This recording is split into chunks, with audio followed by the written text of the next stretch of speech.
Hi guys, how's it? Kia ora to my Kiwi whanau, good day to everyone else, and howdy, howdy, howdy. Not from a bloody hot Texas anymore, man. We had a bit of a monsoon here on Monday. If you get online, kind of look at Dallas, Texas, Fort Worth, we had some pretty bad flooding. Luckily, we came through it pretty well here in Denton, but we just got a torrential downpour, dropped the temperature below 30 for a while. It was really nice. I think the daytime high today was about 33, 34. Still a bit too hot for my taste, but you know what, man, it beats those upper 30s, 40, 42, 43. It's just bloody hot when it's like that. So it's been pretty comfortable. I know we had a weekend without rugby. Obviously, even in weekends without rugby, there's all kinds of controversy all around the rugby world. We've got, Tamara Caraballo. He played for the All Blacks last of 2017. He put his hands up, telling Dave Rennie, I would like to play for the Wallabies. Not a position they're exactly short stacked on, but cool to see that a bit. Bernard Foley making his return to the Wallabies. Not getting dressed this week, and then, just a bit of what always happens at this time of year when we get to this Rugby Championship. We've made it to round 3. Standings are not what anybody expected. Argentina, Los Pumas, top of the table so far through 2 rounds. All Blacks, bottom of the table through 2 rounds. This will be a clash between the 2nd and 3rd place team. We will be heading to Australia to take on those Wallabies in Adelaide. 12:30 a.m. start time here, at least in North America, Central Standard Time. I will not be going live, guys. That's a bit late, a bit early for me. I'm sorry. I don't like these games when they're in Australia, New Zealand, just because it's such a hard, difficult time for me here in North America, especially living in America. It's just, man, it's kind of weird. If it had been at maybe 4 a.m. local time here, I'd probably get up early for it. But that 12:30 a.m. start time, I know when we get to Super Rugby season, there's a lot of those that start at 12 o'clock at midnight here Saturday, and I'll try and stay up and watch those a bit. But yeah, just a bit too early for me, and I do apologize if you wanted to come and say hi on live. So what I'm going to do is I'm going to go to bed. I'm going to get up early Saturday morning, make myself some brekkie, and watch the game and do a post-game video. Hopefully none of you guys spoil the results, or I don't get spoiled myself by notifications via Instagram or whatever. I try my best to not spoil those results. But we've got lineups. Obviously, the Springboks released their lineup 3 or 4 days ago. Wallabies released it early this morning, my time, and I had to work all day, and I came home, took care of a few things, got the kitchen sussed up, and we can go through this lineup. So let's just kind of look at recent history. Last 15 tests that we've played on Aussie soil for the Springboks. And to say that we've had a cuck record, or a horseshit record as we would say here in America, would be an understatement. Only 2 wins, 1 draw in the last 15 tests on Australian soil for the Springboks. We got a draw back in 2017, 23 all. We got a victory way back in 2013. Yeah, that long ago. 38-12 victory. And then if we want to get one before that, it was August of 09. We had a 32-25 victory way back when. So obviously, not the best record on Aussie soil. Game's going to be in Adelaide. Should be an exciting game to watch regardless. Both teams kind of missing key elements. And some nice surprises, I think, at least on the Springboks side. Some changes that maybe we were calling for. And we'll get to that here in a moment. But let's go ahead and introduce the starting lineup and the run-ons for those Wallabies. Captaining at the prop position will be James Slipper. Falo Faenga will be the hooker, and Alan Alatoa, his brother plays for Samoa, will be the other prop. Rory Arnold and Matt Phillip are going to be the locks for those Wallabies. Jed Holloway and Fraser McRae will be the flankers, loose forwards, and Rob Valentini will be in the number 8 jersey. One of the most epic mustaches in all of rugby, Nick White at the scrum half position, and Noah Lolesio will be the starting first 5/8 for the Wallabies. Karabetti and Tom Wright will be the left and right wings respectively for the Wallabies, with Hunter Paisami and Len Ikitau will be the centering combo. They will have their work cut out for them as Lucanio and Damian Dialende will be their opposite. Didn't mean to give it away, but come on, man. We already knew. Reese Hodge will be anchoring it all up at 15. A 6-2 split coming off the bench. We get David Parecki, Scott Seo, Taniela Tupou, Darcy Swain, and Rob Leota, and Pete Samu will be all the forward replacements. The back replacements will be Andrew Kellaway, Tate McDermott and Andrew Kellaway will be the back replacements for Dave Rennie and the Wallabies. Now we get to the starting 15 and run-ons for the mighty Springbok. Yes, baby. Front row. I think it came up in my last video, the last breakdown. I roasted Joseph Dweba. I was not happy with what I saw whatsoever from that man. Now, he's had a couple of weeks. I felt a little bit bad when I went back and thought about it. That, hey, we didn't know he was even going to be playing until 2 days before the game. He probably didn't even know. The injury to Bongi Monambi is devastating, but those of you who follow him on social media, you already see he's already putting in his work. He's already rehabbing. He's getting ready. He wants back in the jersey, and for me as a Springbok supporter, I love to see that work ethic and our young boys that are out there representing us out on the pitch. But we've got a front row of Inche Dweba and Franz Maroba will be the starting front row. The ever-reliable duo, Lud de Hager, Eben Etzebeth will be our locks. Recently saw RJ Sneeman rehabbing. I would love to see that man back in the green and gold as soon as possible. He's a younger guy. He's not that old, and we know what he's capable of. But I will say I've been very, very happy with this combo of Lud de Hager, Eben Etzebeth. They've done just fine in my opinion. Sio Khaleesi, our captain, and Peter Steph-Toy will be the flankers. And making his second start in a row, the man known as Thor, the former Bull, Dwayne Vermeulen. Talk about that in a moment here. Faf de Klerk makes his return after getting his bell rung at the knee of Caleb Clarke.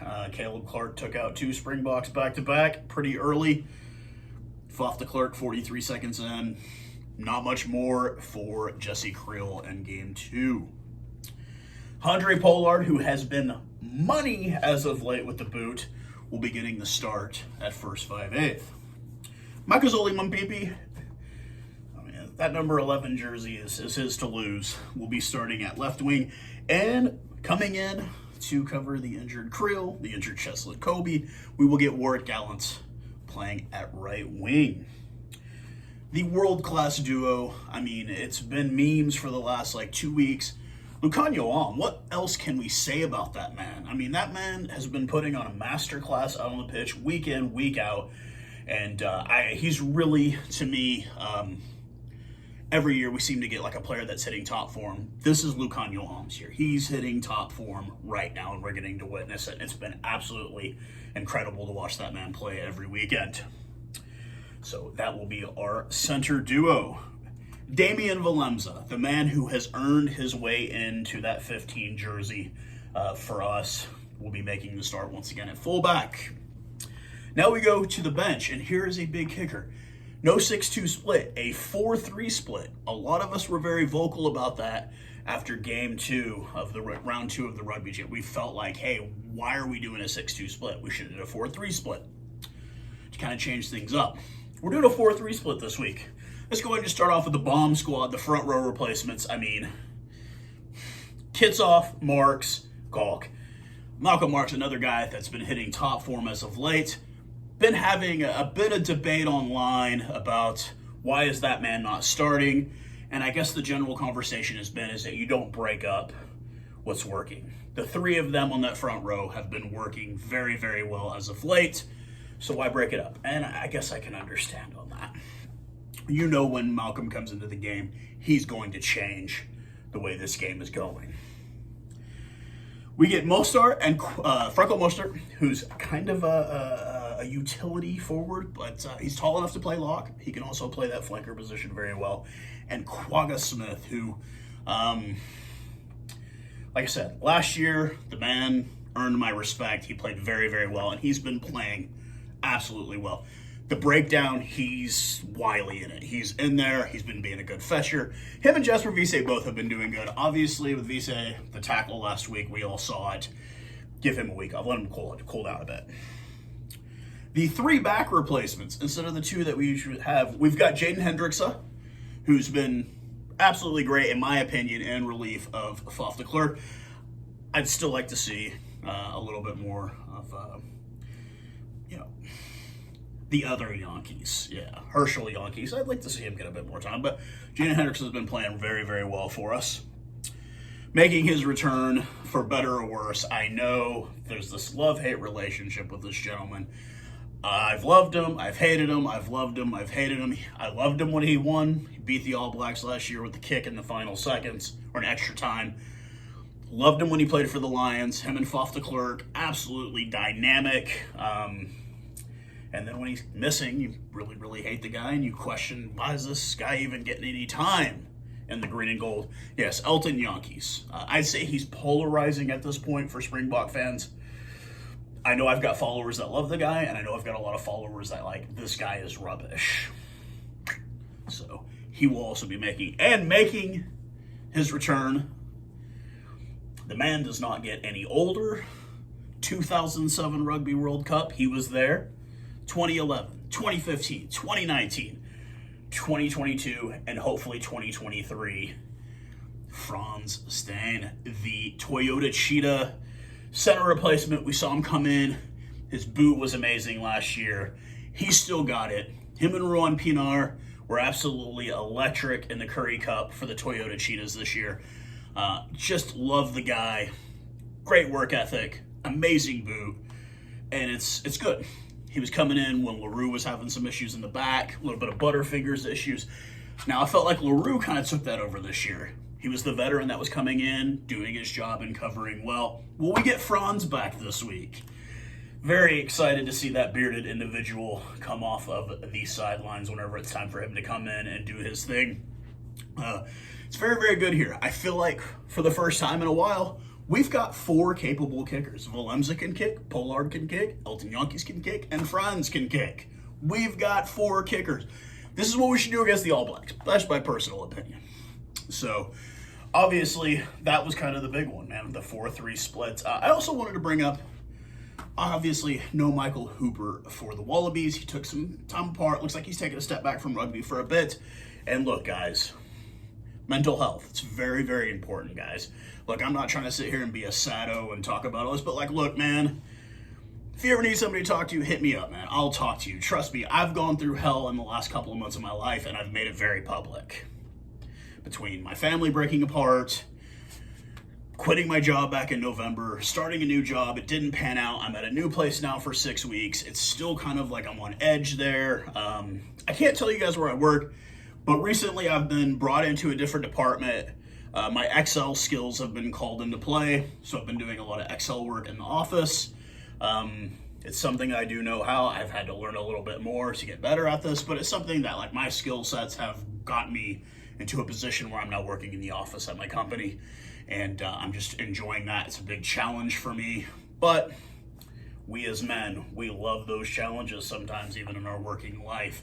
But yeah, with Michael Hooper kind of taking a step back from all of it, and Michael Hooper was another guy last year, hit top form in the Rugby Championship, gained my respect immensely as one of the best flankers in the world, and him just kind of taking a step back from rugby to kind of work on his mental health, and you have to tip your hat to a guy like that. No Quade Santini Cooper, done for at least a year, possibly ever. You guys already know how much I hate that man. I still never took down the video when they announced that he was going to be playing. I still will leave it up. That man is a domestic terrorist. I can't believe he was allowed on the faithful shores of the country I know that I call home. How dare they let that terrorist into this country? That man is a terrorist and should be treated as such. No, man. Quade, I hope you get feeling better, dude. I mean, I know that you probably were hoping to make one last run at a World Cup, and hopefully you can kind of get squared away. But look, you're not going to win it because the Springboks are going to win it all next year. I got to have some pride. A lot of people are calling France. I'm not calling France nothing except French people. I'm not calling them for nothing. To beat the best, to be the best, you got to beat the best. No, the All Blacks are not the best. Anyways, yeah, so like I said, 12:30 start. I'll get up early Saturday morning, watch this game, do a recap video. Hopefully we come away with a victory. I'd like to see it happen. Can I see it happen with what we've got? Yes, I can.